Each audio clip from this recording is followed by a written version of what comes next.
हाय। इस वीडियो में मैं डिस्कस करूँगा सेंट्रीपिटल और सेंट्रीफ्यूगल फोर्सेस के बारे में। तो उससे पहले एक छोटा सा एनिमेशन देखेंगे।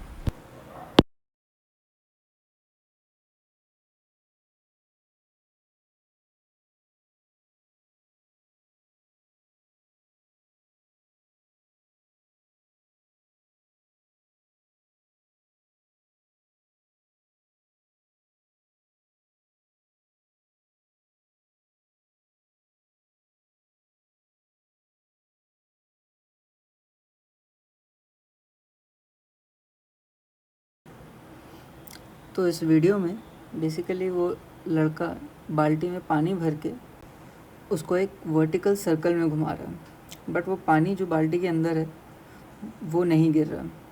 तो इसके लिए कौन सी फोर्स रिस्पॉन्सिबल है, सेंट्रीपिटल या सेंट्रीफ्यूगल? इस वीडियो को 1 मिनट पॉज करके इसका आंसर सोचो,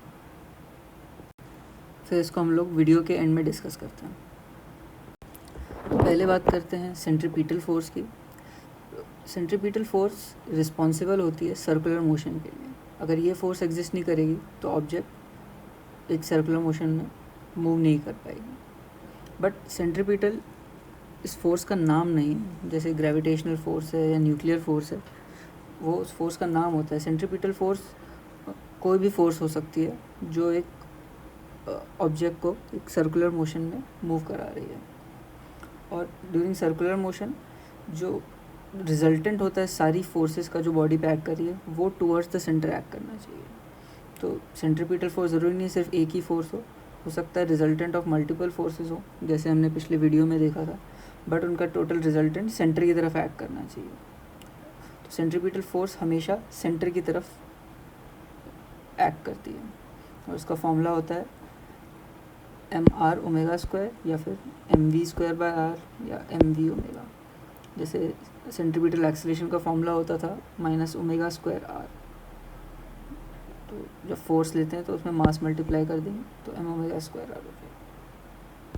इसमें एक और चीज़ ध्यान रखने की ज़रूरत है कि कोई भी फोर्स जो सेंटर की तरफ एक्ट करती है ज़रूरी नहीं है वो सर्कुलर मोशन में रिजल्ट करे। हम लोग चैप्टर 7 में देखेंगे जब SHM होता है तब भी फोर्स सेंटर की तरफ एक्ट करती है, बट उसके पास एक टेंजेंशियल वेलोसिटी नहीं होती। तो ये टेंजेंशियल वेलोसिटी बहुत ज़रूरी है सर्कुलर मोशन होने के लिए, क्योंकि सेंट्रीपिटल फोर्स हमेशा सेंटर की तरफ लगती है और वेलोसिटी हमेशा उसके परपेंडिकुलर टेंजेंशियल ही होती है। अब सेंट्रीफ्यूगल फोर्स की बात करें तो ये थोड़ा सा कॉम्प्लेक्स कॉन्सेप्ट है। अगर तुम्हें अपनी 11th क्लास की फ़िज़िक्स याद हो तो सेंट्रीफ्यूगल फोर्स को हम एक सूडो फोर्स बोलते हैं। तो सूडो फोर्स का मतलब क्या है? तो सेंट्रीफ्यूगल फोर्स एक नॉन रियल फोर्स है। इसका मतलब है कि वो एग्जिस्ट नहीं करती, बट इमेजिनरी फोर्स नहीं है। सुनने में ये दोनों टर्म सेम लगते हैं, बट एक मेजर डिफरेंस है। नॉन रियल फोर्स का मतलब है कि वो एक फोर्स एक्चुअली एग्जिस्ट नहीं करती, बट वो इमेजिनरी नहीं है। इसका मतलब ये है कि हम उसको फील कर सकते हैं। तो ये कोनंड्रम है एक तरह का कि वो फोर्स एग्जिस्ट नहीं करती बट हम उसको फील कर सकते हैं। तो इसको कैसे एक्सप्लेन करेंगे? अगर बचपन में या फिर अभी प्लेग्राउंड में तुम्हें मेरी गो राउंड पे खेलने का याद है तो उसमें क्या होता है, मेरी गो राउंड के साथ साथ तुम भी गोल गोल घूमते हो और तुम्हें ऐसा लगता है कि तुम बाहर की तरफ गिर रहे हो। तो ऐसा क्यों लगता है, जबकि ऐसी तो कोई फोर्स नहीं लग रही तुम्हें जो तुम्हें बाहर की तरफ फेंक रही हो? तो इसको हम लोग एक्सप्लेन करते हैं इनर्शिया से। जब भी कोई ऑब्जेक्ट सर्कुलर मोशन करती है तो उसकी वेलोसिटी हमेशा टेंजेंशियल होती है, और न्यूटन्स का फर्स्ट लॉ कहता है कि an object which is in motion continues to stay in motion unless acted upon by a force. तो जब तक उस ऑब्जेक्ट पे सेंट्रीपिटल फोर्स नहीं लगेगी तब तक वो सर्कुलर मोशन कंप्लीट नहीं करेगा। अगर उससे सेंट्रीपिटल फोर्स हटा देंगे तो वो अपने कांस्टेंट वेलोसिटी जो टेंजेंशियल वेलोसिटी है उस पर कंटिन्यू करता रहेगा। अब इसी मेरी गो राउंड का एग्जांपल लें तो अगर हम लोग एक इनर्शियल फ्रेम ऑफ रेफरेंस से देखेंगे, मान लो कोई आदमी बाहर खड़ा हुआ है मेरी गो राउंड के और अंदर के इन बच्चों को देख रहा है, तो मेरी गो राउंड एक सेंट्रीपिटल फोर्स लगा रहा है उन पर, जिसकी वजह से वो सर्कुलर मोशन एग्जीक्यूट कर रहा है। पर अगर मैं मेरी गो राउंड के अंदर हूँ तो मुझे लगेगा कि मैं रेस्ट पे हूँ, जबकि एक सेंट्रीपिटल फोर्स मेरी गो राउंड मुझ पे लगा रहा है। तो इसको एक्सप्लेन करने के लिए ये non inertial frame of reference, जब मैं मेरी गो राउंड के अंदर हूँ, हम लोग ये सेंट्रीफ्यूगल फोर्स का कॉन्सेप्ट इंट्रोड्यूस करते हैं। क्योंकि अगर मैं अपने फ्रेम ऑफ रेफरेंस से देखूँ तो मेरा मुझ पर रिजल्टेंट फोर्स ज़ीरो है, क्योंकि मैं अपने फ्रेम ऑफ रेफरेंस में रेस्ट पे हूँ। तो जब ये centrifugal force equal and opposite direction में लगती है सेंट्रीपिटल फोर्स के, तब मैं एक्सप्लेन कर सकता हूँ कि मैं रेस्ट पे हूँ। बट ये मेरा non inertial frame of reference है। तो सेंट्रीफ्यूगल फोर्स को हम लोग डिफाइन कर सकते हैं as the net pseudo force जो अवे फ्रॉम द सेंटर लग रही है and which is equal and opposite to the centripetal force, जो रिजल्टेंट है सारी रियल फोर्सेस की, जिसकी वजह से कोई भी ऑब्जेक्ट सर्कुलर मोशन एग्जीक्यूट करती है। तो हमारी जो रिजल्टेंट फोर्स होती है, जो सेंट्रीपिटल फोर्स, उसको हम लोग लिखते हैं -m⍵²r। और यहाँ पे हम लोग माइनस इसलिए लिखते हैं क्योंकि r हमारा हमेशा वेक्टर जो होता है वो सेंटर से आउटवर्ड टूवर्ड्स दी सर्कल होता है, और फोर्स हमेशा टूवर्ड्स दी सेंटर होती है, इसलिए हम लोग इसमें नेगेटिव साइन इंट्रोड्यूस करते हैं। और इसी तरह हम लोग ये भी लिख सकते हैं कि m⍵² plus sum of all real forces is equal to 0। तो होपफुली इस स्लाइड से आप लोगों को समझ में आया होगा कि सेंट्रीफ्यूगल फोर्स का कॉन्सेप्ट हमने क्यों डिफाइन किया है।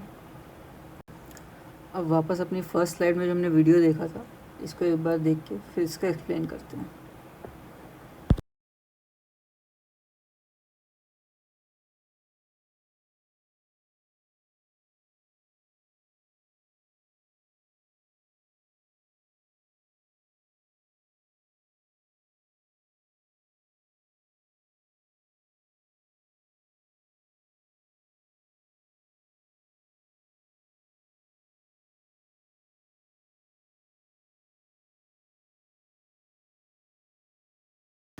तो इसको समझने के लिए हम लोग देखेंगे कि वाटर पे जो बकेट के अंदर है उस पर कौन कौन सी फोर्सेस लग रही हैं।